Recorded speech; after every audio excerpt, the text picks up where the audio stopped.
아멘.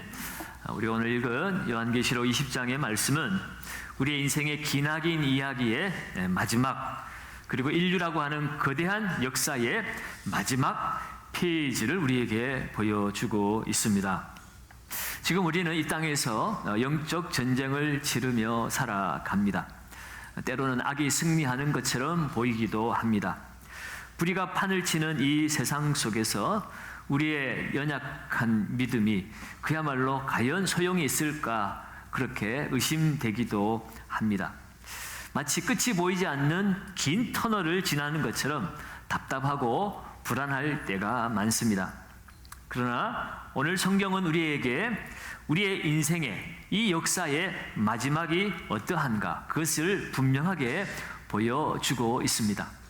우리가 드라마를 볼 때도, 재방송을 볼 때는 주인공이 얻어 터지고 죽을 위기에 처해도 잠깐 놀라지만 그러나 절망하지는 않습니다. 이미 그 이야기의 결말을 다 알고 있고 보았고 그저 재방송을 통해서 한번 확인하기 때문이지요. 마찬가지로 오늘 이 말씀은 장차 우리에게 이루어질 이 역사에 우리 인생의 결말이 어떠한가를 미리 우리에게 보여주고 있습니다. 그래서 그 결말을 아는 사람은 아무리 힘들고 무섭고 두려운 일이 생겨도 그것을 담담하게 받아들일 수가 있고, 그 당황한 삶 속에서도 평안을 찾을 수가 있습니다. 오늘 이 말씀을 통해서 오늘 흔들리지 않는 소망을 붙들고 나아갈 수 있는 저와 여러분들이 되시기를 바랍니다. 오늘 본문은 역시나 사도 요한이 본 환상으로 시작이 되어집니다. 1절을 보면 또 내가 봄에 천사가 무저갱의 열쇠와 큰 쇠사슬 그의 손에 가지고 하늘로부터 내려와서라고 말하고 있습니다. 여기 나오는 이 무저갱이라고 하는 것은 헬라어로 아비소스라는 말인데요, 끝을 알 수 없는 깊은 구렁을 무저갱이라고 합니다. 그래서 고대인들은 이곳을 악한 영들이 갇혀있는 특별한 감옥으로 생각했습니다. 그런데 이 천사는 이 감옥의 열쇠, 그러니까 이 감옥의 통제권을 가지고 있고 이제 큰 쇠사슬로 사단을 결박하고 있습니다. 오늘 2절은 이렇게 말하죠. 용을 잡으니 곧 옛 뱀이요 마귀요 사탄이라 잡아서 1000년 동안 결박하였다. 이 장면은 악한 권세에 대한 하나님의 완전한 통제를 말하고 있습니다. 하나님의 주권 가운데에 지금 사탄의 활동이 1000년 동안 제한이 되고 있음을 의미하는 바지요. 이 1000년이라는 기간을 두고 역사적으로 세 가지 중요한 해석이 있어 왔습니다. 잠깐 말씀을 드리면 먼저 전천년설입니다. 이 전천년설은 예수님 재림 이후에 1000년 동안 실제로 예수께서 이 지상에서 성도들과 왕노릇하며 사는 기간이라는 겁니다. 그러니까 1000년 왕국 전에 예수님이 재림한다고 했을 때 이것이 전천년설이고요. 그러니까 우리가 흔히 잘 알고 있는 것처럼 마지막 때 대환란과 배도가 일어나고 그때 예수님이 재림을 하십니다. 예수님 재림하실 때 우리 성도들이 부활을 하게 되고, 살아서 예수님의 재림을 맞이한 자는 살아있는 채로 영광스러운 모습으로 변화하여서 예수님을 만나게 되죠. 그리고 나서 천년 왕국이 시작되어지는 것입니다. 그리고 천년 왕국 마지막에 최후의 심판이 이루어집니다. 그때에 완전히 사탄도 멸하게 되어지고 불신자들도 부활을 하게 되지만, 그러나 심판을 받기 위해서 부활을 하게 되어지고, 그 모든 심판이 이루어진 이후에 새하늘과 새 땅이 이루어진다라고 하는 것이 이 전천년설의 해석이었습니다. 여기에 같은 전천년설이지만 세대주의 전천년설을 주장하는 사람들도 있었습니다. 이거 얘기하자면 오늘 시간 다 잡아먹으니까 간단하게만 말씀을 드리면, 역시나 배교와 핍박이 이루어지는 그 시절이 오면 예수님이 재림하시는데, 이 세대주의 전천년설은 예수님이 두 번 재림하시는 겁니다. 먼저는 공중재림이에요. 이 공중재림은 예수께서 비밀리에 재림을 하시고, 비밀리에 재림하실 때 성도들이 부활이 되어지고, 또 살아있는 성도들은 하늘로 갑자기 올라져가는, 흔히 휴거라고 우리 많이 들어봤죠. 그렇게 하늘로 사라져버리는 그런 공중재림이 임하고, 하늘로 들림을 받은 부활한 성도들과 휴거된 성도들은 그곳에서 7년 동안 혼인잔치를 벌이고, 그렇게 주님과 지내는 동안에 땅에서는 7년 동안 대환란이 일어난다는 것입니다. 그때에 유대인들이 회심을 하게 되고, 지상 재림하신 예수께서 이 영적 전쟁을 벌이셔서 아마겟돈 전쟁을 통해서 승리하시고, 환란기에 성도들이 그때 또한 다시 부활을 하고 천년 왕국이 이루어진다는 것입니다. 이 천년 왕국이라고 하는 것은, 이 세대주의 전천년자들은 이 천년 왕국의 그 의미를 구약의 이스라엘 백성들을 향한 하나님이 준비하신 왕국이라고 이렇게 그들은 받아들이고 있습니다. 원래는 이스라엘 백성들을 위한 천년 왕국인데, 구약의 성도들이 그것을 거절했기 때문에 예수님께서 교회를 세우셨고, 교회를 통하여서 하나님의 나라를 이루어 가시지만, 역시나 본래 하나님이 아브라함과 또 여러 선지자들에게 약속하신 그 이스라엘의 왕국이 그야말로 이 지상에 다시 이루어진다라고 말하는 것이 이 세대주의 전천년설을 주장하는 사람들의 주장입니다. 그래서 오늘 이 세대주의 전천년주의자들이, 우리가 예전에 우리 어르신들이 한참 요한계시록을 배울 때 들었던 말씀들인데, 사실은 이 세대주의 전천년설은 성경적이지 못합니다.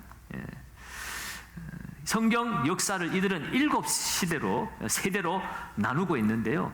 이 세대로 성경을 7세대로 나누면 성경 계시의 통일성이 부정이 되어집니다. 뿐만 아니라 이들은 이스라엘과 교회를 철저히 분리해서 성경을 봄으로 말미암아 성경 말씀을 오해하고 또 많은 오류를 불러 일으키고 있습니다. 그리고 구약에서는 천년 왕국이라는 예언이 전혀 없습니다. 그런데 마치 구약에 약속하신 천년 왕국이 이제 주님의 재림을 통하여 이루어진다라고 말하는 것은 사실은 성립이 되지 않는 말씀입니다. 그리고 예수님이 2번 재림한다는 것도 성경 어디에도 쓰여 있지 않는 말씀이기도 합니다.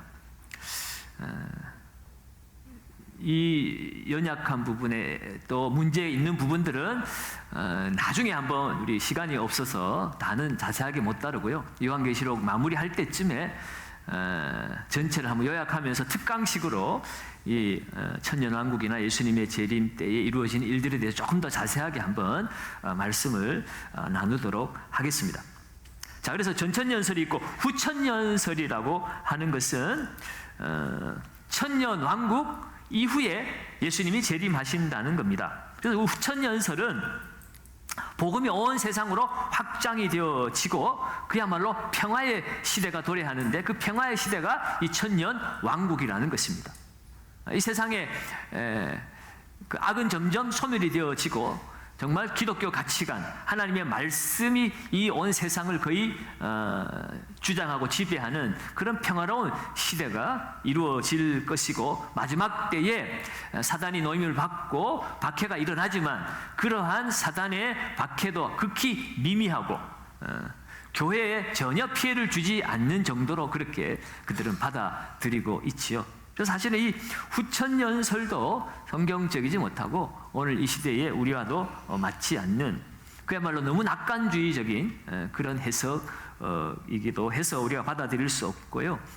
특별히 이 전천년설과 후천년설뿐만 아니라 우리 개혁교회가 받아들이는 주장은 무천년설입니다. 무천년설.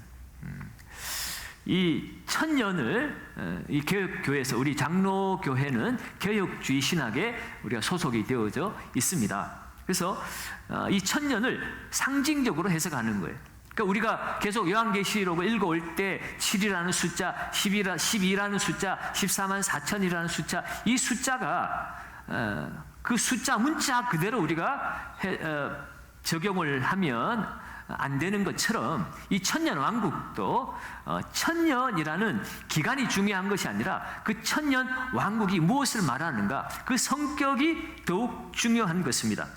그러니까 오늘 이 무천년설의 입장에서 보면 이 용어도 사실은 오해의 소지가 있는데, 무천년설이라고 하니까 천년 왕국을 부인하는 것처럼 오해받을 수 있는데, 무천년설이라고 해서 천년 왕국을 부정하는 것은 아닙니다. 성경에 천년 왕국이 있으니까요.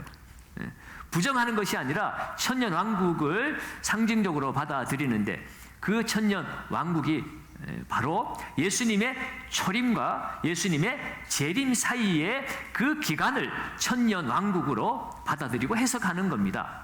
그래서 무천년설이라는 용어보다는 실현된 천국이라는 용어로 바꾸어 쓰기도 해요. 그래서 예수님의 그 초림 때에 이미 하나님의 나라가 임하였습니다. 그러나 완전한 하나님의 나라는 아직 임하지는 않았죠. 그렇지만 하나님의 통치는 지금 현재 이루어지고 있습니다. 그런 의미에서 지금 사단이 활동을 하지만 그것도 하나님의 그 주권 아래서 제한적으로 활동을 하고 있는 것이고요. 지금 성도들은 하나님과 함께 이 온 세상을 통치하고 다스리고 있습니다. 그런 의미에서 이 천년왕국은 지금 주님과 함께 교회가, 성도들이 이 세상에서 왕노릇하며 이 세상을 이끌어 가고 있다는 의미에서 우리는 이 무천년설, 그러니까 실현된 왕국으로 천년왕국, 예수님의 초림과 다시 오실 재림 사이의 기간을 천년왕국으로 우리가 이해하면 되겠습니다. 자, 그래서 오늘 이 천년왕국은 그 기간의 길이가 중요한 것이 아니라 바로 성격이 중요하다고 그랬습니다. 그리스도께서 그의 백성들과 함께 다스리는 이 통치의 시간이 천년왕국입니다. 그렇다면 이 천년왕국에서 누가 왕노릇할 것인가? 오늘 4절 말씀에 보시면 이렇게 기록하고 있습니다. 또 내가 보자들을 보니 거기에 앉은 자들이 있어 심판하는 권세를 받았더라. 또 내가 보니 예수를 증언함과 하나님 말씀 때문에 목배임을 당한 자들의 영혼들과 또 그 짐승과 그의 우상에게 경배하지 아니하고 그들의 이마와 손에 그의 표를 받지 아니한 자들이 살아서 그리스도와 더불어 천년 동안 왕노릇하니라고 말하고 있습니다. 세상 권세 앞에 무릎 꿇지 않고 죽음의 위협 앞에서도 믿음을 지켰던 순교자들, 예수 믿고 먼저 죽어서 하나님의 그 나라에 주님과 함께 있는 하나님의 백성들, 또 온갖 유혹 핍박 속에서도 짐승의 표를 받지 않고 끝까지 믿음을 지켜낸 성도들, 그들이 지금 주님의 보좌에서 주님과 함께 이 세상을 통치하고 있고 이 세상을 다스리고 있음을 분명히 말씀하고 있습니다. 이 땅을 살아갈 때에는 조롱과 멸시도 당했습니다. 심지어 목숨까지 잃었던 사람들입니다. 그런데 이제 그리스도와 함께 보좌에 앉아서 왕으로 이 세상을 다스리고 있다고 말씀하고 있죠. 여러분, 이것이 바로 하나님의 공의요 교회의 영광입니다. 뿐만 아니라 성경은 천년 동안 왕노릇하는 자들을 첫째 부활에 참여한 자들이라고 말하고 있습니다. 5절과 6절을 봅니다. 그 나머지 죽은 자들은 그 천년이 차기까지 살지 못하더라. 이는 첫째 부활이라. 이 첫째 부활에 참여하는 자들은 복이 있고 거룩하도다. 그래서 이 첫째 부활은 신실하게 믿음을 지키며 그리스도의 증인으로 살다가 죽은 성도들의 영혼이 하늘에서 그리스도와 함께 지금 살아있는 상태, 그것을 오늘 성경은 첫째 부활이라고 말하고 있습니다. 그들은 지금 죽었지만 그러나 그 영혼은 지금 천상에서 하나님의 생명에 참여하고 있는 하나님의 백성들의 모습을 첫째 부활에 참여한 사람들이라고 이야기하고 있어요. 그 근거를 우리가 읽은 4절에서 목배임을 당한 자들의 영혼들이라는 표현에서 찾을 수가 있지요. 믿음으로 살다가 죽임을 당한 하나님의 백성들, 그들은 주님과 함께 있는 그 천상의 상태를 첫째 부활이라 이렇게 말씀을 하고 있습니다. 그러니까 오늘 그들은 죽었지만 죽은 것이 아닙니다. 그들은 생명을 가지고 살아있는 자로 지금 천상에서 그리스도와 함께 이 세상을 다스리고 있는 거죠. 뿐만 아니라 둘째 사망이 그들을 다스리는 권세가 없다라고 말하고 있습니다. 둘째 사망이 그들을 해할 수가 없다라는 것입니다. 둘째 사망은 믿지 않는 자들이 최후 심판 이후에 불못에 던져지는 영원한 형벌을 둘째 사망이라고 말합니다. 둘째 부활이라는 표현은 없지만 믿지 않는 자들도 마지막 날에 다시 살아납니다. 그러나 마지막 날에 다시 살아나는 것, 마지막 날에는 믿는 자나 믿지 않는 자나 모든 자가 다시 살아나게 될 것입니다. 그런데 믿지 않는 자들이 마지막에 살아나는 것은 둘째 사망을 위해서 살아나는 거예요. 심판을 받고 영원한 불못에 들어가는 그 사망, 그것이 바로 둘째 사망이라는 것인데, 첫째 부활을 입은 하나님의 백성들, 그들은 둘째 사망이 해할 수가 없다라고 말하는 것입니다. 자, 다시 한번 여러분 좀 헷갈릴 수가 있는데 정리를 하자면 이 천년의 기간, 이것은 어떤 특별한 문자적인 천년을 말하는 것이 아니라 상징적인 숫자다. 다시 말해서 택한 백성들이 한 사람도 남김없이 모두 구원을 받는 충만한 기간, 그것이 천년 왕국의 숫자의 의미라는 것입니다. 그 충만한 기간은 바로 주님이 다시 오실 때까지죠. 주님이 다시 오실 때는 이 세상을 심판하시기 위해서 오십니다. 주님이 왜 심판을 유보하고 계신가? 그 이유는 구원받아야 될 한 영혼이라도 더 구원해야 하기 때문에, 그 영혼이 구원받기까지 기다리고 계시는 시간입니다. 그러므로 오늘 이 기간 천년왕국은 그리스도의 초림부터 재림까지의 지상 통치 기간을 의미하는 것이다 라고 우리가 정리해 볼 수가 있습니다. 그리고 한 가지 더 생각해야 될 것은 이 신약 성경에서 말하는 주님의 재림은 완성된 천국을 가져오는 것입니다. 그 전천년설을 주장하는 자들처럼 천년 왕국이 어정쩡하게 예수님이 오셨는데 예수님이 다시 지상 왕국을 천년 동안 다스리면서 그때 여전히 죄가 남아있고 여전히 죽음도 있고 죽는 자들이 있고 태어나는 자들도 있고, 그러다가 다시 완전한 심판과 하나 신천신지가 임한다고 했을 때에 굳이 재림하셔가지고 또다시 죄가 있는 그런 불완전한 왕국을, 천년 왕국을 이 지상 가운데서 이루어 가신다는 것은 전혀 성경적이지 못하다라는 것입니다. 그래서 신약 성경의 일관된 종말론은 이 세상은 완전히 멸망하고 완전한 천국인 새하늘과 새 땅이 임한다는 것입니다. 그러므로 주님이 재림하시면 이 세상은 완전히 심판을 받고 완전한 새하늘과 새 땅이 우리 가운데 임하게 되어지는 것입니다. 그것이 성경적인 종말론입니다.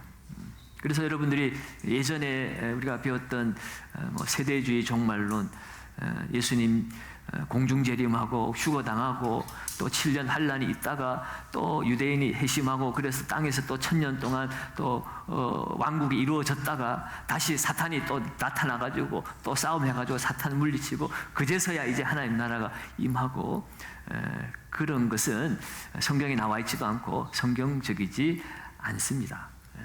그래서 천년 왕국에 태어났다 죽은 사람들은 언제 또 주님 만나가지고 혼인잔치 또 한 번 하겠습니까? 그들은 언제 또 부활하겠어요? 그 부활이 공중 재림 때 부활하고 또 부활하고 이런 것은 성경적이지 못합니다. 어쨌든 그 부분에 대해서 자세한 것은 한 번 더 특강 시간을 통해서 여러분들에게 이 종말론을 조금 더 자세하게 한번 말씀을 나누는 시간을 가지도록 하겠습니다. 어쨌든 지금 우리가 이 세상에서 영적 전쟁 가운데 살아가고 있지만 궁극적인 승리를 우리는 확신하며 살아갈 수가 있습니다. 왜냐하면 우리는 주님과 함께 이 세상을 다스리는 승리한 자들이기 때문에 그렇습니다. 우리는 이 천년 왕국에 우리는 하나님과 함께 주님과 함께 이 세상을 다스리고 정복하는 하나님의 권세를 가지고 우리는 이 땅을 살아가는 자들이라는 이 정체성을 우리는 잃지 말아야 할 것입니다. 이어지는 7절과 10절의 내용은 바로 이 사단의 최후가 어떻게 될 것인가를 우리에게 또한 보여주고 있죠. 우리 7절과 8절을 같이 한번 읽어보겠습니다. 천년이 참에 사탄이 그 옥에서 놓여 나와서 땅의 사방 백성 곧 곡과 마곡을 미혹하고 모아 싸움을 붙이리니 그 수가 바다의 모래 같으리라. 아멘. 자, 이 천년이 참회라는 말은 천년의 기간이 딱 맞아서 지나갔다 이 이야기보다는 아까 상징이라고 그랬잖아요. 예수님 오실 때까지라고 그랬습니다. 예수님이 오실 때는 때가 참에, 초림 때도 때가 차서 오셨듯이 재림 때도 주님이 정하신 때가 있습니다. 이제는 더 이상 구원받을 성도들이 없고 이 세상을 심판해야 될 악의 심판의 절정이 이루어졌을 그 때가 되어지면 사단이 그 옥에서 노임을 받고 나와서 사방 백성 곧 곡과 마곡을 미혹하고 모아 싸움을 붙일 것이라고 말하고 있습니다. 이 사단의 본질은 미혹하는 자죠. 땅의 사방에 흩어져 있던 하나님을 대적하는 모든 세력을 모아서 싸움을 붙이는데 오늘 성경에는 곡과 마곡을 선동한다고 그랬습니다. 이 곡과 마곡이라는 것은 에스겔서 38장 38장과 39장에 등장을 하는데요. 곡은 마곡 땅의 왕을 지칭하는 말입니다. 이들은 이스라엘을 공격하는 세력들의 수장입니다. 그러니까 오늘 여기서 이 곡과 마곡을 선동했다라고 하는 것은 어떤 이 세상의 구체적인 민족이 아닙니다. 이 말을 이제 북방에 있는 민족이라고 해서 예전에는 뭐 러시아가 마지막에 3차 대전을 일으켜가지고 뭐 세상 마지막 때가 온다 이렇게 해석을 하고 가르치기도 했지요. 이것은 우리가 이 상징으로 그냥 받아들이면 됩니다. 그러니까 하나님을 대적하는 전 세계에 있는 모든 세력들의 총칭하는 말로 곡과 마곡이라는 단어가 사용되어졌을 뿐이다라는 것입니다. 그 수가 얼마나 많은지 바다의 모래와 같으리라고 말씀합니다. 마지막 때에 하나님을 대적하는 자들이 다 모여 일어났는데 그 수가 바다의 모래같이 많다고 그랬어요. 그들은 땅에 넓게 퍼져 있어서 9절 말씀을 보니까 성도들의 진과 사랑하시는 성을 두루매라고 말하고 있습니다. 그 허다한 대적자들이 싸움을 일으키는데 성도들의 진과 사랑하는 성을 둘러서 포위하고 있습니다. 오늘 성도들의 진이라고 하고 사랑하시는 성이라고 표현하는 것은 바로 하나님의 백성들은 하나님의 보호 아래 있다라는 의미예요. 그런데 여러분, 이 거대한 반역의 결말이 어떻게 되어집니까? 바다의 모래같이 수많은 대적들이 일어나서 성도들의 진을 포위하고 금방이라도 집어삼킬 듯이 달려들고 있지만 그러나 그들의 공격은 허무하게 끝이 납니다. 9절 하반절에 보면 하늘에서 불이 내려와 그들을 태워버리고 라고 말합니다. 성경은 그 악한 대적들과 함께 지루한 전투가 있었다라고 말하고 있지 않습니다. 성도들이 나가서 피 흘리기까지 싸웠다라고도 말하고 있지 않습니다. 그 마지막 때에는 하늘에서 불이 내려와서 그들을 순식간에 소멸시켜 버렸습니다.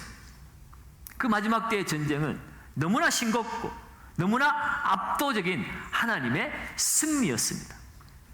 여러분, 이것이 바로 하나님과 사단의 싸움의 실체입니다. 여러분, 오늘 이 시간 우리가 영적 싸움이 임하는데 왜 사단이 완전히 무너지지 않고 있는가? 하나님이 힘이 없어서, 사단이 하나님과 대등한 그런 힘을 가지고 지금 힘겨루기를 하고 있어서 결정이 안 나서 그런 건가? 전혀 아닙니다. 사단도 피조물이에요. 하나님과 싸움이 안 됩니다. 애초부터. 다만 하나님께서 한 영혼이라도 더 구원받아야 될 그 영혼들이 남아있기 때문에 이 세상 역사를 이어가고 있고 그 마지막 심판을 유보하고 계신 것일 뿐이지 전쟁의 싸움의 상대가 되지 못하는 거예요. 오늘 싸움이 일어나니까 어떻습니까? 너무나 싱겁게 끝나버려요. 하나님의 압도적인 승리입니다. 불이 내려와서 그들을 삼켜버렸어요. 사단이 아무리 강력해 보여도 결국은 피조물에 불과합니다. 마지막 발악은 결국은 전능하신 하나님 앞에 한순간에 재가 되어서 사라져버려요. 허무한 몸짓에 지나지 않는다는 것을 성경은 분명하게 보여주고 있습니다. 결국 이 모든 비극의 연출자였고 미혹의 근원이었던 마귀가 어디로 갑니까? 10절입니다. 또 그들을 미혹하는 마귀가 불과 유황못에 던져지니 거기는 그 짐승과 거짓 선지자도 있어 세세토록 밤낮 괴로움을 받으리라. 사단과 짐승과 거짓 선지자가 함께 불과 유황못에 던져졌습니다. 거기는 영원한 형벌의 장소입니다. 그곳에서 그들은 세세토록 밤낮 괴로움을 받을 것이라고 말씀합니다. 이것으로 인해 악의 모든 역사는 완전히 그리고 영원히 종결되어집니다. 더 이상의 미혹도 참소도 유혹도 없는 완전한 종결입니다. 사랑하는 여러분, 이것이 바로 우리가 믿는 복음의 능력입니다. 우리가 싸우는 이 영적 싸움은 승패를 알 수 없는 싸움이 아닙니다. 이것은 이미 승리가 확정된 싸움입니다. 우리는 지금 승리의 편에 서서 싸우고 있습니다. 그러면 여러분, 이 세상의 악이 아무리 거세게 보여도, 사단의 공격이 우리를 두렵게 할지라도 낙심하거나 절망하지 말아야 합니다. 하늘의 불로 단숨에 적을 멸하시는 그 하나님의 권능을 우리는 신뢰해야 합니다. 우리의 대장 되신 예수께서 승리하셨고 그 마지막 승리의 영광에 우리도 참여하게 하실 것입니다. 이 악에 대한 심판이 끝이 나고 이제 인류 역사에 대단한 최후의 심판이 또한 펼쳐지고 있습니다. 11절을 보겠습니다. 또 내가 크고 흰 보좌와 그 위에 앉으신 이를 보니 땅과 하늘이 그 앞에서 피하여 간데 없더라.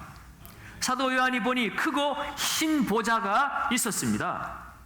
크다라는 것은 그 심판의 권위가 온 우주를 미치고 있다라고 하는 권위를 나타내는 것이고요. 희다라고 하는 것은 그 심판이 한 치의 오차도 없는 완전한 공의와 거룩함 속에서 심판이 이루어짐을 상징하는 것이 희다라는 것의 의미이지요. 그 보좌에 앉으시니 바로 만왕의 왕이신 예수 그리스도 앞에 이 사도 요한이 서자 그 위엄과 영광의 압도가 되었습니다. 그리고 낡은 땅과 하늘은 흔적도 없이 사라져 버립니다. 그리고 그 보좌 앞으로 누가 나옵니까? 12절 상반절에 보니 또 내가 보니 죽은 자들이 큰 자나 작은 자나 그 보좌 앞에 서 있는데 지공나를 고하를 막론합니다. 큰 자나 작은 자나 그 보좌 앞에 서 있다. 부자든지 가난한 자든지 유명한 자든지 무명한 자든지 역사에 기록된 모든 죽은 자들이 예외 없이 다 심판대 앞에 서게 되어진다는 거예요. 그리스도 앞에 받을 심판은 누구도 예외가 없습니다. 그리고 그 심판을 받을 때에 심판의 근거가 되는 두 종류의 책이 펼쳐집니다. 12절 하반절을 봅니다. 책들이 펴 있고 또 다른 책이 펴졌으니, 자, 책들이 복수로 기록된 책들이 있고요. 그리고 또 다른 책이 펴져 있습니다. 그 또 다른 책 하나의 이름은 생명책입니다. 죽은 자들이 자기 행위를 따라 책들에 기록된 대로 심판을 받으니, 그러니까 복수로 기록된 이 책들에 기록된 것은 그 기록된 것을 따라 행위를 따라 심판을 받는 책입니다. 그러니까 이 책들로 소개되고 있는 보좌에 펼쳐진 이 책은 사람들의 모든 행위가 낱낱이 기록되어진 행위록이라고 말할 수 있습니다. 여러분, 오늘 우리가 이 땅을 살아가면서 누구도 모르는 숨겨진 우리의 생각들, 아무도 듣지 못했을 것이라고 생각했던 은밀한 우리의 말들, 아무도 모를 것이라고 여겼던 우리의 숨겨진 행동들, 여러분, 이런 것들이 다 만천하에 공개가 된다면 과연 이 세상에 떳떳하게 살아갈 수 있는 사람이 누가 있겠습니까? 로마서 3장 23절은 뭐라고 얘기합니까? 모든 사람이 죄를 범하였으며 하나님의 영광에 이르지 못하더니. 이 땅을 살아가는 우리 모두는 아무리 거룩한 척 깨끗한 척 하고 다녀도 불꽃 같은 눈으로 우리를 감찰하시는 하나님 앞에는 더 이상 숨길 수가 없습니다. 우리의 모든 죄들이 낱낱이 우리 하나님 앞에 다 올라가 있습니다. 그러니까 여러분, 이 행위록이 펼쳐져 있는데 우리가 이 행위록 앞에 서서 우리의 행위들이 들춰내어져서 심판을 받는다면 누가 구원을 받을 수 있겠습니까? 우리는 모두가 다 유죄 선고를 받고 우리도 저 사단과 함께 불못으로 떨어져야 될 사람들일 겁니다. 그런데 또 다른 책 하나가 펼쳐져 있다는 것이 우리에게 얼마나 큰 위로가 되는지 모릅니다. 그 책이 바로 생명책입니다. 이 책은 단수입니다. 행위를 기록한 책이 아닙니다. 이 책에는 오직 이름들만 기록되어져 있습니다. 누구의 이름이 기록되어 있을까요? 옆 사람과 얘기하세요. 당신 이름이야. 옆 사람한테 얘기해 주세요. 당신 이름이에요. 이 생명책에는 어린 양 예수 그리스도의 피로 죄 씻음을 받고 예수 그리스도를 나의 구세주로, 나의 주님으로 믿은 자들의 이름이 이 생명책에 기록이 되어져 있습니다. 최후의 심판자 앞에서 우리의 운명을 가르는 것은 이 땅에서 우리가 얼마나 선한 일을 많이 했느냐, 얼마나 많은 업적을 남겼느냐, 그런 행위가 아닙니다. 오직 하나님의 은혜로 기록되어진 이 생명책, 이 생명책이 오늘 이 마지막에 우리의 운명을 가르는 근거가 되어지는 것이에요. 그래서 오늘 15절은 이 진리를 가장 엄중하게 선포합니다. 15절을 우리 같이 한번 읽어봅니다. 15절입니다. 시작. 누구든지 생명책에 기록되지 못한 자는 불못에 던져지더라. 아멘. 누구든지 행위록에 그 행위가 어느 정도 수준이 못 되는 사람들은 다 불못에 던져지더라. 그게 아니잖아요. 행위록에 행위를 따라서 불못에 던져지는 것이 아니라 누구든지 생명책에 기록되지 못한 자는 불못에 던져지리라. 결국 마지막 심판은 두 길로 나눕니다. 자신의 행위를 의지했던 자들은 그 행위대로 심판을 받습니다. 예수를 믿지 않는 사람은 결국은 그 행위대로 심판을 받는데, 우리가 이 세상에서 우리의 행위로 구원을 받고 하나님의 영광에 이를 자는 아무도 없다라고 이미 주님은 선언하셨어요. 결국 자기를 의지했고 행위를 의지하며 살아간 사람들은 그 심판자 앞에서 모든 것이 증거로 남아있으니까 아무 변명도 못하고 영원한 지옥불로 떨어지게 되어 있는 거지요. 그러나 우리의 행위는 비록 더럽고 추하고 구원받을 만한 것이 못 된다 할지라도 하나님이 그 크신 은혜로 예수 그리스도의 그 사랑을, 그 은혜를 믿음으로 받아들이고 예수만을 의지하며 믿음으로 살아간 그 믿음을 하나님은 우리를 의로 여기시고 우리를 하나님의 자녀로 삼으시고 우리를 구원해 주신다는 것입니다. 여러분, 오늘 우리의 행위가 아니라 어린 양 예수 그리스도의 보혈을 의지하고 생명책에 기록된 자들만 영원한 생명을 얻은 줄 믿으시기 바랍니다. 그러면 여러분, 오늘 우리는 이 질문 앞에 정직하게 서야 합니다. 당신의 이름은 어디에 기록되어 있습니까? 여러분은 무슨 근거로 하나님의 심판대 앞에 서시겠습니까? 나의 의로움, 나의 선행, 나의 종교적 열심을 의지하시겠습니까? 아니면 내 모든 죄를 짊어지시고 십자가에서 죽으신 예수 그리스도의 은혜만을 붙드시겠습니까? 이 질문 앞에 오늘 우리는 우리의 대답을 써내려가는 과정이 이 땅에서 우리의 삶입니다. 살아가는 삶의 다양한 모습은 있지만 자기의 행위만을 의지하고 그 행위와 업적을 자기의 자랑거리로 삼고 인생의 목적으로 삼고 살아가고 종교적인 열심을 마치 내 믿음의 전부인 것처럼 그렇게 착각하며 살아가는 것, 여러분, 그것은 아무 소용이 없다는 것이에요. 우리는 유일한 소망, 유일한 자랑은 오직 날 위해 십자가에서 죽으시고 부활하신, 지금도 온 세상 만물을 통치하시고 다스리시고 이 세상을 심판하실 다시 오실 주 예수 그리스도, 그분을 의지하고 그분을 바라보는 자만 주님의 생명책이 기록이 되어지고 영원한 구원의 기쁨을 누리게 될 것임을 오늘 말씀을 통하여 우리는 분명히 확인하고 또 다시 한번 우리의 믿음을 점검해 보아야 하는 것입니다. 사랑하는 여러분, 오늘 이 계시록을 통하여 마지막 때 이루어질 이 심판의 모습, 이것을 우리에게 미리 알려주심은 우리를 두렵게 함이 아닙니다. 이 세상을 살아가되 담대하게 살아가라는 하나님의 부르심입니다. 지금도 우리는 여러 가지 일들로 인하여서 흔들리며 살아가고 있습니다. 건강의 문제로 흔들립니다. 재정의 문제로 아파합니다. 관계의 문제로 눈물 흘립니다. 우리를 둘러싼 세상의 거대한 악의 힘 앞에서 때로는 무력감을 느끼며 살아갑니다. 그러나 여러분 기억하십시오. 이 모든 것은 과정일 뿐입니다. 끝이 아닙니다. 우리의 끝이 어떠한가를 우리는 알고 있습니다.